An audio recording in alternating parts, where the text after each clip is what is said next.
I'm gonna say Ninja Turtles because I'm from that generation. I have a theme song that I think they should have used. Teenage Mutant Ninja Turtles, Teenage Mutant Ninja Toads, Teenage Mutant Ninja Turtles, Teenage Mutant Ninja Toads. I like that. Repeat. Teenage Mutant Ninja Toads. They didn't use it on TV. I think you and I should lay down a track together. Yeah, I every time it came on TV, that's what I sang. Yeah. I don't know what the hell the rest of you guys were doing. I am the hard hitter, quick witter, rhyme spitter. We go deep with Meryl Streep if my people could ever get her. 10-minute conversations with my best friends. It's time to begin. Chalkskin 10. Oh, hey there. I didn't see you walk in. Yo, I'm a little hot and flustered right now because I've been reading this comic book called Strangers in Paradise, and it's about a menage a trois, kinda. I mean, it's two lesbians and then like a dude. Anyway, it's written by this awesome artist and writer, Terry Moore, Eisner-Award winning comic book artist and writer. Yo, for the last 2 decades, one artist sat in a room for hours and created whole worlds out of blank pages, taking characters and bringing it beyond its limited form. Now, with Strangers in Paradise, this artist earned an Eisner Award and the hearts and minds of fans the world over. I've been waiting for a long time to meet Terry Moore ever since I read my first lesbian love story, man. So, where is she? Terry Moore is back at the hotel, but I'm here to talk for her. Oh, okay. Well, that's going to be kind of awkward, man, because okay, it's cool though, man. Do you know a lot about what she's done as a career? Well, she poses as a middle-aged bald guy. So Terry Moore is you? Terry Moore is me, and So it's like Terry Bradshaw. no, it's like Terry as in Terry Moore. I swear I was named after that actress who was in the old movies, and I tell my mother she named me after an actress. She denies it, but I know she did. That is rad. So tell me about the first time that you picked up the pencil and put it on the paper. I was a little kid. I've been drawing my whole life. Well, when did you notice that you had a little bit more talent than some of the other kids? Okay. Well, when I was in junior high, and we started drawing stuff just to make each other laugh, and I would, draw things like how many toads can you cram into a Volkswagen Beetle and then run it off a cliff with a bomb in it and stuff like that. Those were my first comics, and that's when I had my first success in my feedback. I was the guy who could draw that. So was it like a lifelong passion and you didn't want to do anything else? Or was there like a changing point in your life when you decided to do that? Yeah, no, when I was 13, I discovered guitars. And so I spent the next, 15 years just on music. And when I got burned out on that, I thought, what else can I do? And it was back to the art. It was back to the cartooning. So, I don't know. When I was in my 20s, I thought comics were for little kids, but I came back. I saw the light. Yeah, you've put a lot of music in your comics, which I think is really cool. Yeah, I see it all as the same thing. Music, art, books, it's all the same. Right, you've written like over 300 original songs, right? Yeah, and one of them is good. Which was that? So you've done romance with Strangers in Paradise, you've done sci-fi with Echoes, and now you do horror with Rachel Rising. What's your process through all these different types of books? I think of them like film projects or TV projects. So I feel like a director. Like if I'm doing Strangers in Paradise, I'm all about that and the romance and the characters. And then when I was doing the next series, Echo, and then the next one, Rachel Rising, they each have their own mood and attitude, so I totally just focus on that. It's like one year you're making a movie about a good guy, the next year you're a bad guy movie. It's like that. You change your mind and get into it, Right. From what I understand, you decided that you wanted to do comic strips early on in your career, right? Yeah. Because it looks so easy, right? I mean, it's just 6 inches of yucks. Yeah. And I thought, anybody can do that. But I never got the right 6 inches. I have the wrong 6 inches. I need way more inches. Yeah, I'm with you, man. Comic strips are deceptively, they're not as easy as they look. Well, like the artists from Calvin and Hobbes kind of fought for larger newspaper space and kind of kicked a lot of other comics right off the newspaper. Yeah, those guys were talking about, why don't we do it like the way it was invented, which was big half sheets of newspaper. You'll have a lot of room. Right. And so he wanted to go back to the old days. And I think it actually ran him out of the business because they were all confined to that little bitty thingamajig. Yeah. It doesn't work. So. Right. But I mean, with the newspapers going the way that they are, aren't you glad you didn't get into comic? Yes, I am. I really, it was like I missed the seat on a plane that was going to crash. So, I mean, the kids today, I don't think they even know what a newspaper is. Do you? No, man, I read web comics. I read web newspapers. Yeah, I don't even read those. I read the headline. I just read Twitter blurbs. I don't know what's going on anymore. So you've done independent books, of course, and you've also worked for Marvel and DC. Mm-hmm. I'd imagine the process is a lot different. What do they have that we don't have as independents, and what do independents have that they don't have? Freedom, actually. If you're doing an indie book, it's just you, and you can totally tank your career with your decisions. But if you're working on a big book, you have a committee. Right. So it's like walking into Disney and trying to talk 100 people into something.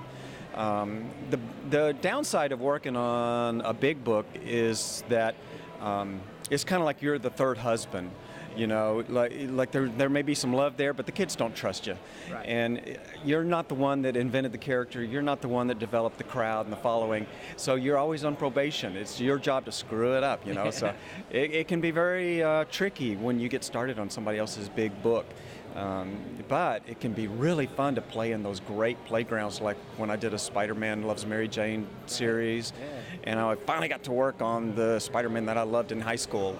So it was very rewarding. It was fun. You filled some big footsteps. You took over the Runaways from Joss Whedon.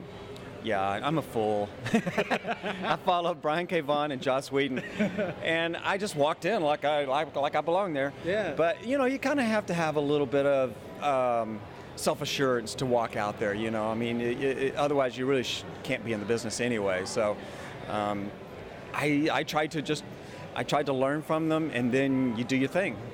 Right? Your Runaways, especially. When I was doing it at the time, I got a lot of flack from Brian K. Vaughan fans. And the good comments came after I left. A year later, people came out of the woodwork and said, "Hey, that was pretty good. Why don't you do some more?" I said, "Where were you last year?" Well, Why the Last Man was really good up until the end, so what does he know?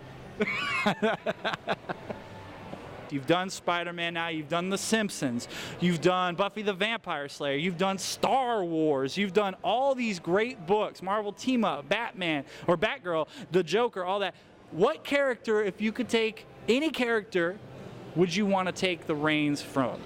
Supergirl. I'm telling you, if you only had 4 major DC characters on a poster, Supergirl should be one of them, and she never is. She never is. And they have spent 50 years with her or 40 years with her as a sidekick, and that's so wrong. And when I knew I was going to finish Stranger's Paradise, I begged DC for 2 years, please give me her. I will give her a life, and I'll give her 3 dimensions and all that. But they had another plan, and I couldn't talk them into it. So, and now it's too late, really. But yeah, I wanted Supergirl. Supergirl would be an amazing book with you at the helm. Honestly, DC. I would love it. If you're paying attention, this man here needs to be writing Supergirl. I need to be writing Aquaman. That's true. And all we need is $1 million a book. That's it. What's the problem? That's it. New fronts. What the hell's the problem? So your biggest influence is Charles Schultz, man. And I can see it all over your books because you go from like cartoon realistic to like straight up Peanuts, man. You know what? Every time I draw snow, I think of Charles Schultz. I'm drawing Charles Schultz snow. I'm drawing Charles Schultz trees, grass. He's in there everywhere, And, you wouldn't think you would find Peanuts inside. But it's amazing how many other artists I talk to that have Charles Schultz influences.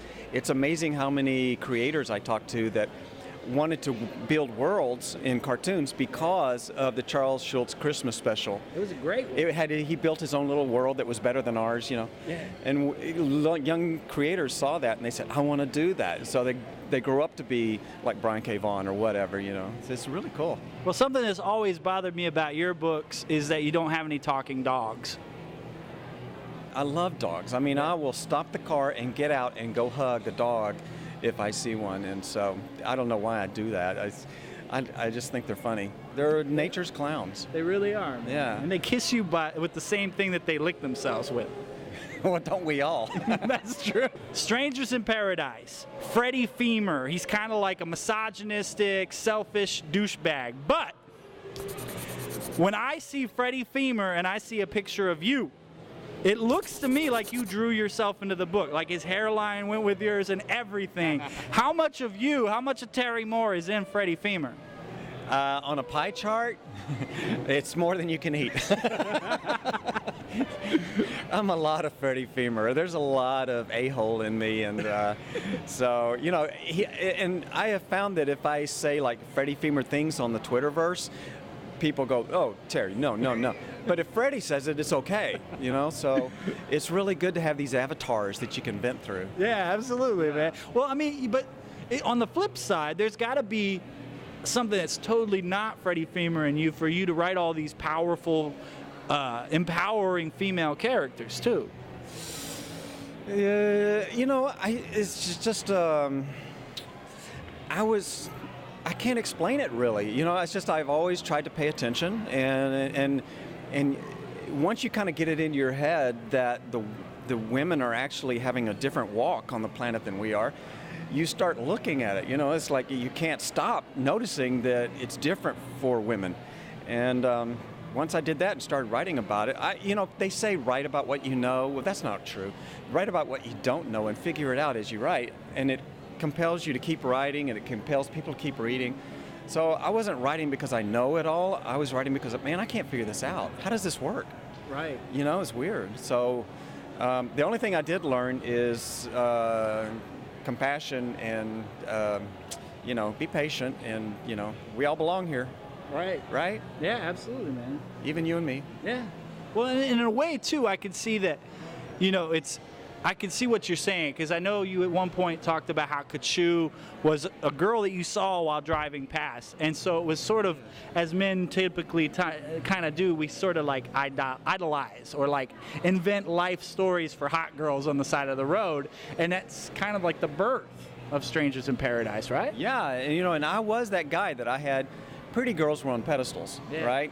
And I didn't know how that worked. I didn't know what that life was like, you know. And it's when I realized that those girls burp too. Yeah. It pulled them down, and I stopped seeing these fantasy figures, and I started seeing human beings. And once you start writing about human beings, well, anybody will want to read it, you know, because we're all the same inside. We all work the same. No matter what your style is or what your language is, you know, we all have the same experiences. It's amazing. All around the world, the breakup fight sounds the same in every country. Yeah, so you can't lose writing about people. It's like the sound of breaking dishes usually. Oh, it's, you know, how many languages can you say the F word in? So when I think of independent comic books, I think of three guys. I think of Jeff Smith, who did Bone. I think of Dave Sim, who did Cerberus, and I think of Terry Moore. Now, those other two guys retired based entirely off the fame of their books, and you still put in 17 hours a day. So how much do you hate those other two? Oh, God, I so resent them, because clearly they are smarter than me and more talented than me. They don't work anymore because they don't have to. I'm still working because I'm a dumbass. Clearly they had hits, and here I am slugging it out. I have 7 readers, but they're very loyal. Come on, man. Rachel Rising keeps selling out at my local comic book shop. That's why I haven't been able to read it No, yet. that's because they only order 2 copies. That's how it works. I need to get on the website. Yeah. I've been trying for 20 years to get them to order a 3rd copy, but no. Yeah. Right. The new Rachel Rising trade paperback will scare the willies out of you. Read this in the dark, but with a small flashlight. and be exceedingly inebriated when you read it. And don't take your anxiety pills. Stop the Xanax for a week. Read this high on caffeine. You'll never forget it. Right on, man. And I know for a fact this one's scary because we all watch The Walking Dead. Robert Kirkman said this is the book that gives him nightmares. So our nightmares, Rachel Rising. What can I say? I like that. Right up. I know all these independent comic book artists that work day jobs that are trying to get where you are. They just want to do it for a living and pay their mortgage or their bills with making comics. So you're a success story 100%, especially since Strangers in Paradise won an Eisner-Award. I mean, how many of those have been given out? There's so many people that want to be Terry Moore. So how does that happen? What advice can you give to the up-and-coming artist? Oh, God. If they want to be me, do they realize they're going to have to lose their hair? It's like, you know, the only advice I can give them is that you just have to work. I mean, you do best what you do most, right? And every time you see like a great band that comes along, it's because they woodshedded for 10 years. They didn't do anything else. Right. And really and truly, I just haven't done anything else except draw. And you can look at any of us, and we're kind of coarse raw material in the beginning of the career, and then the more you work, the better you get. Some people I think I'm an extreme example. You can see it in other people like Jim Balint. Right. His work was like that. Even Adam Hughes, you know, his early work to now. So, you know, just draw your way to your goal. You just have to draw. You can't, it's like saying you want to write. That's not writing, right? Right. So you have to do it and just draw your way there. Draw your ass off. And your process, basically, you call it cartooning, right? I do. I'm just drawing line drawings. I'm just cartooning. You know, I'm cartooning way over my head. I wish I was drawing simpler so I could be more prolific. Right. But I'm trying, you know, I have this style that I have to keep semi-realistic. But it's cartooning. I mean, I don't have any light sources. I don't color. I'm basically just the Frankenstein son of Charles Schulz. Right. And you don't really script it either, from what I understand. Right. You know, like they say, a cartoonist is an artist who thinks. Yeah. So I started at the top with a blank page, and I'm writing and drawing at the same time. And for me, it's all the same. It's like playing and singing at the same time, or jamming or something. Yeah. You know, you can sit and think about a song all you want, but once you start jamming, you find new stuff that you could never pre-think. So it's like that with cartooning. Cartooning is a verb. It's not a noun. Art is a verb. And that's how I do it, you know, and I rely on it. Every day I face a blank page and I just rely it's going to be there. You know, and the days it doesn't, I crawl under the bed in a fetal position and cry like a little girl. But it always comes back. So it's not because you're lazy? Yeah. You know, I'm most creative when I'm sleeping. So, you know, they say an artist creates the world that they want to inhabit. If Terry Moore created the world that we live in, how would it be different? Girls would talk to me. Girls would talk to me, and I would have bangs. I would do that with. And, you know, I just, in my world, people would be nice to each other and get along. They would just, oh, yeah, you're a good guy. We wouldn't have all this conflict and stuff, you know, the hate crimes and stuff like that. So when I do draw those kind of crimes and things like that in my book, I draw them, I show consequences. And I'm trying to do like that little Davy and Goliath cartoon, you know, where David learns a lesson. Right. I try to hide a lesson in there somewhere. Chalkskin. Yo, that was a cool video, right? So do me a favor, hit like, hit share, hit subscribe. Not at the same time, because your computer will explode. It's kind of awkward because, like I said, I thought Terry Moore was a woman, especially since I went to terrymore.com and saw that Terry Moore had posted pictures of herself from Playboy. And so I wouldn't have written this question. Can I give you a hug? Oh, no. No more free hugs. That interview is so cool. I think I'm gonna rap about it. Click here. Check out the rap. It's so dope.